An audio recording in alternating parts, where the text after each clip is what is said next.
It's pretty simple. A righteous person doesn't love money. Money is just a tool. It's a valuable tool, but it is just a tool. There's resources. It spins off opportunities that produce money, and they're extremely valuable, but they're not ultimate. They're just a thing. Welcome to the chase. You know, we're all running this race. We're all trying to claim victory in it. In my job, I get to sit down with wealthy people all week long. I hear about their wins, I hear about their losses, and quite frankly, like a bartender, I hear about their heartache. And I don't want you to run that type of race, or at least I want you to succeed at the race that you're running, and I want you to succeed at something that matters. Think about it like this. All the while you're chasing after something that's good, God's chasing you with something great. Well, hello, this is Chris McAlpin with Sound Financial. I hope that wherever you're going, that whatever you're doing, I hope that you're winning, that you're working well, that you're running hard, that you're doing something cool, you're building something great. Know that we're cheering for you. I'm cheering for you. I love to watch people that are excellent at their craft. It is, quite frankly, people are made in God's image. And when we create, when we build, when we run with excellence, when we run to win, that is a part of God's image coming out in us. So I hope that's what you're doing. Hope that we can enjoy a few minutes here together.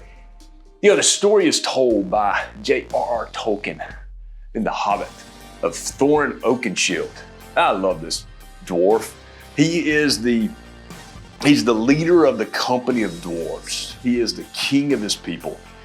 In his drive in life, his goal in life is to reclaim the lonely mountain from Smaug the dragon and lead his people back to a place of greatness, to lead them back to a place of riches that they feel like is their birthright. And this dwarf was born arrogant. He was born a prince in a line of great kings. And yes, he led his people in battles, and they won. And he also leads his people in a demeaning existence, and they scrape and they survive. And it's a humbling path for him.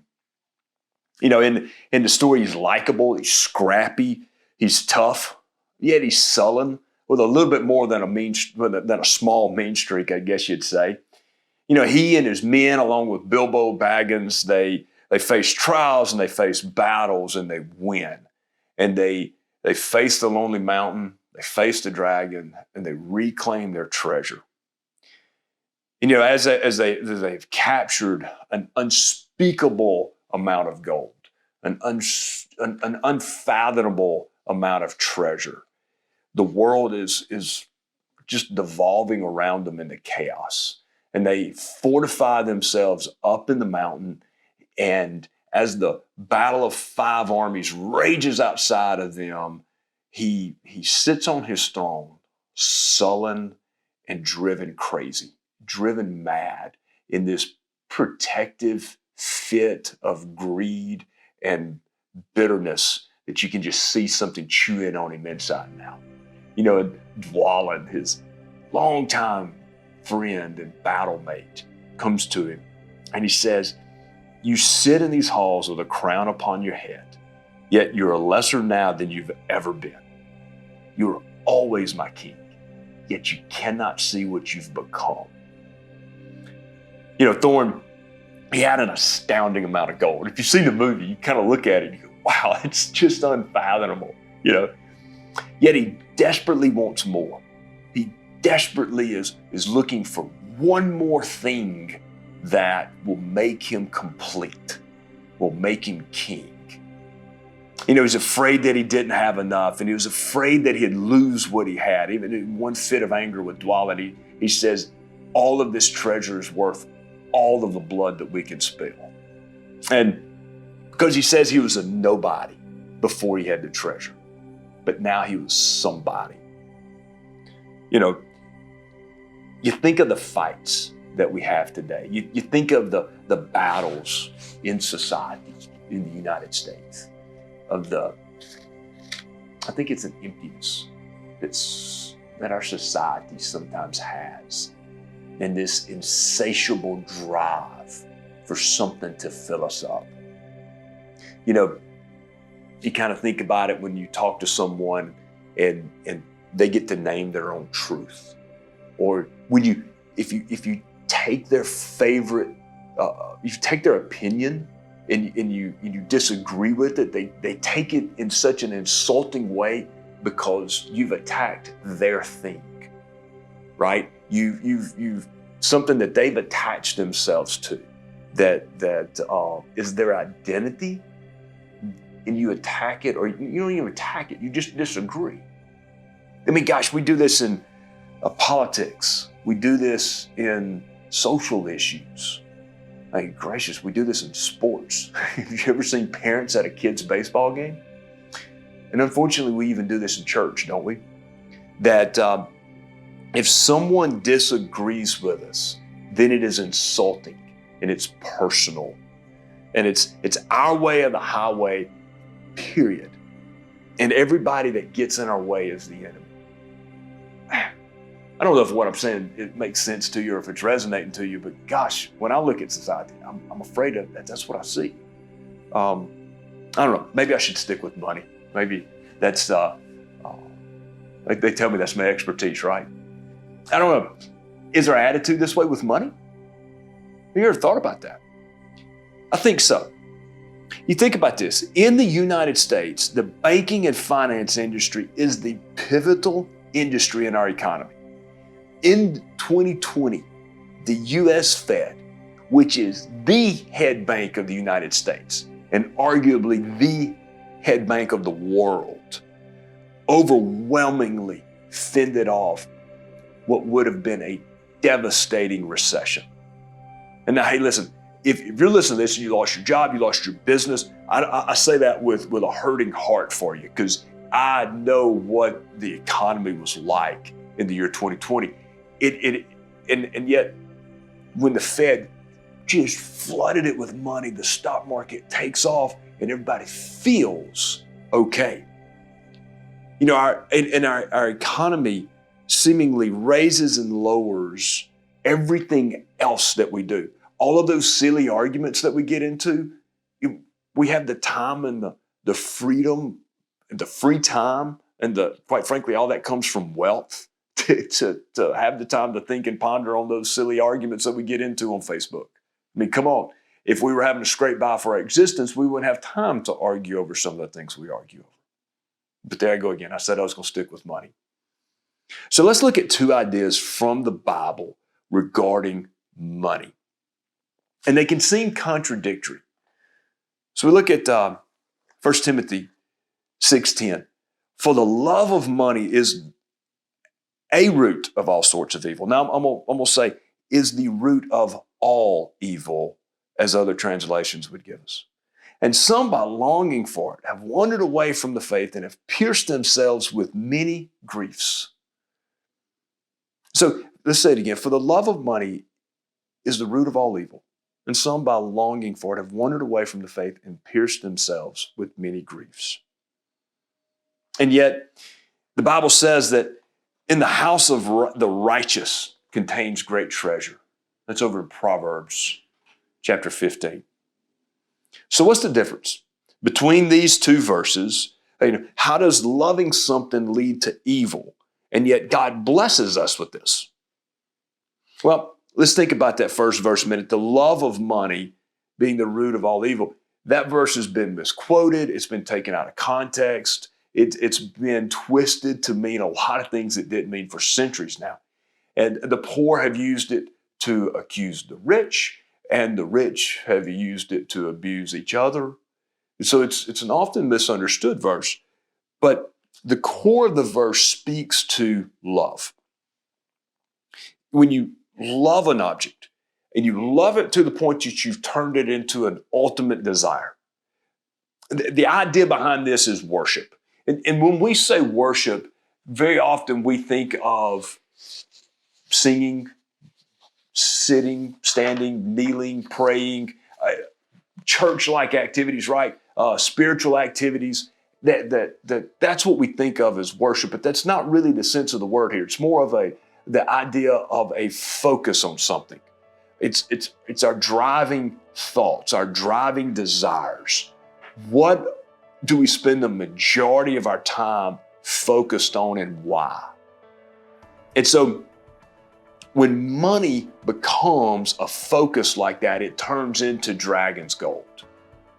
It becomes cursed, okay? And so before, because most people want to tune me out at this point, or tune a preacher out, or tune somebody's like, hey, Chris, you're preaching today. And maybe I am a little bit, but don't tune me out on this.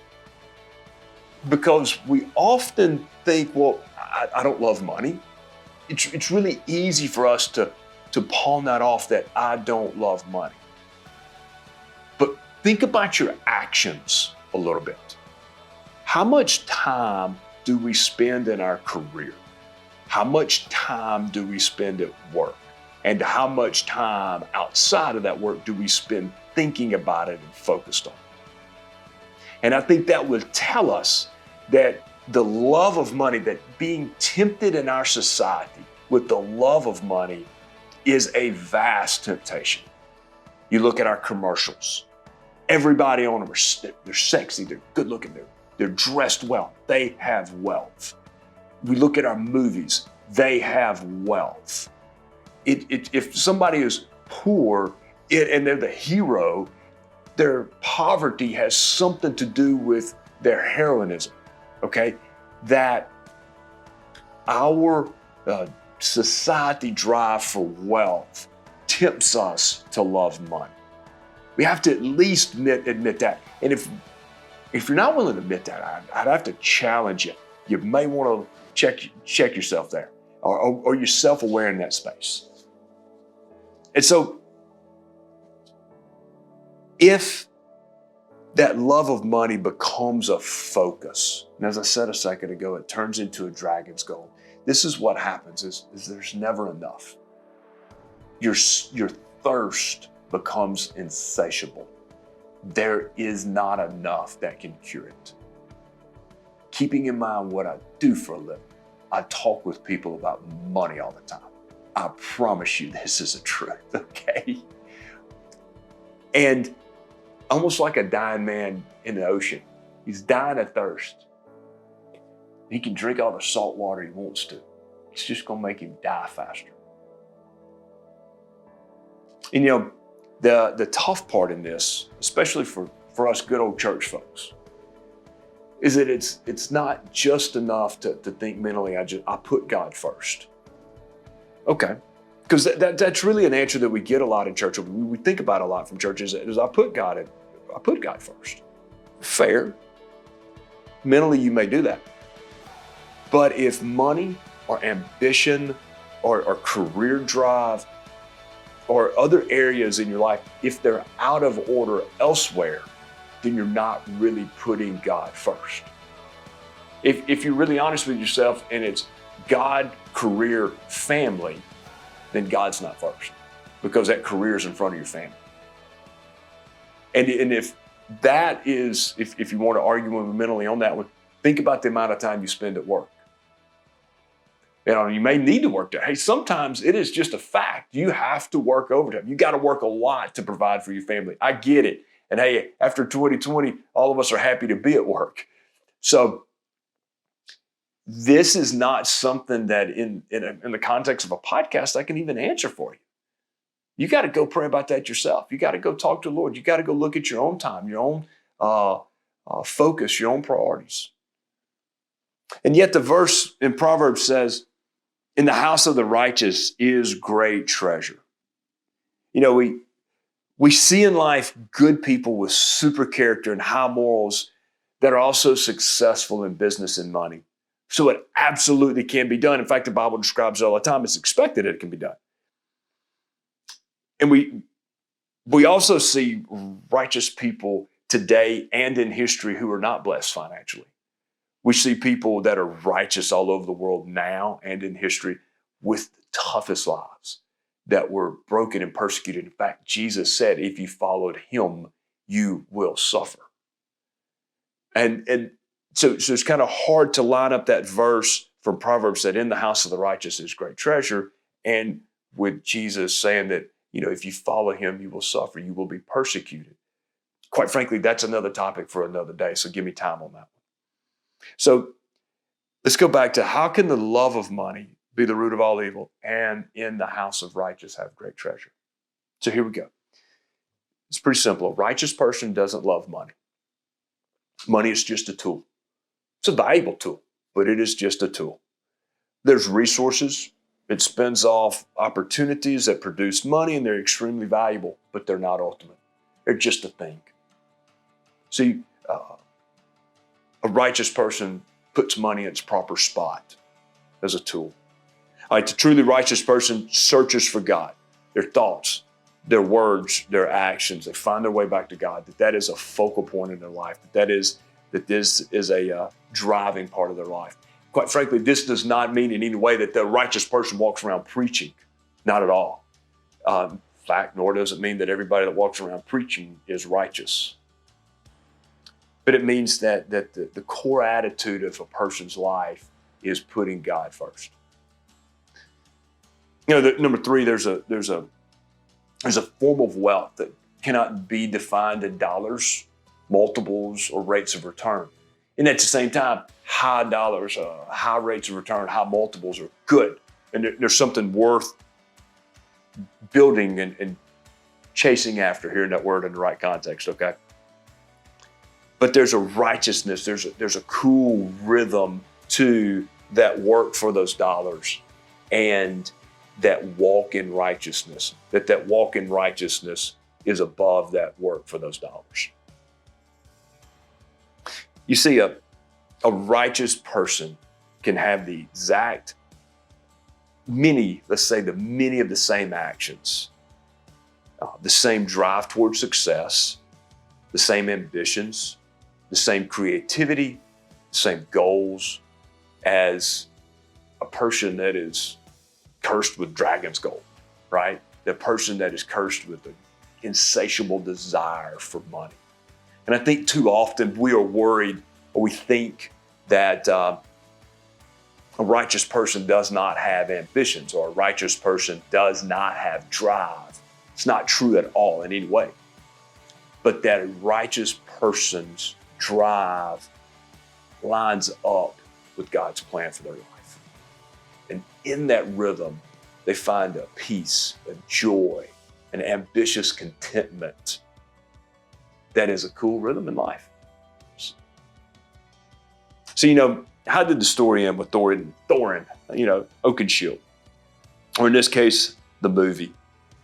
The great war horn roars and the giant dwarf bell crashes through the fortress wall. And Thorin leads his men out. And they get into the battle.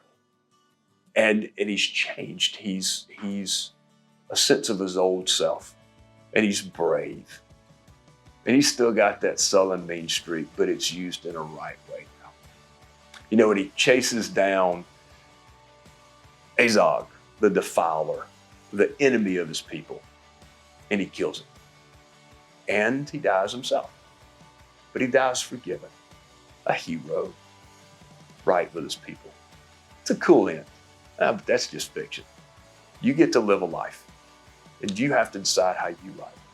Are you going to be cursed with dragon's gold?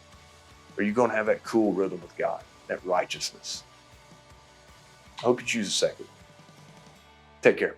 God bless. 74% of Christians have no idea that faith-based investing is even an option. Faith-based investing is a way to emphatically say no to harming people or the world that God has created. It's also a dedication to not compromise the mandate that God has given us to multiply and be prosperous. Maybe it's something you've been talking about, your spouse, or maybe God has nudged you while listening to this, or you might just want to hear a little bit more about faith-based investing. If you do, and you'd like to speak to one of our advisors, go ahead and go to soundfsg.com/the chase. For disclosure and citation information, please go to www.soundfsg.com/disclosures.